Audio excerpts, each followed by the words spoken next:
বলে আমরা কেকটা কাটবো। চিফ গেস্ট আসো। ইঞ্জিনিয়ার আমাদের ভাই।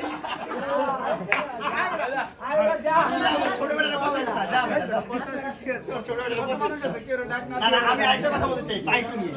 পাইটুর কিন্তু অনেকগুলা মিনিং আছে, এর মধ্যে একটা মিনিং হচ্ছে বিশ্বস্ততা। দেখবেন আপনার পাশে অনেক বিশ্বস্ত একটা মানুষ থাকবে, তাকেই কিন্তু পাইটু বলা হয়। সো এই পাইটু হচ্ছে আপনাদের পাইটু, সবার বিশ্বস্ত একটা জায়গা। আমাদের ভাই কিছু বলবে পাইটু সম্বন্ধে। বলেন ভাইয়া। তো তেমন কিছু বলার নাই, আমিও আসছি আমার বড় ভাইয়ের শোরুমে আজকে গ্র্যান্ড ওপেনিং। ইনশাল্লাহ এরকম আরেকটা শোরুমে বা সেলুনে যায় আমার কপালটা খুলছে। আজকেও যারা আছেন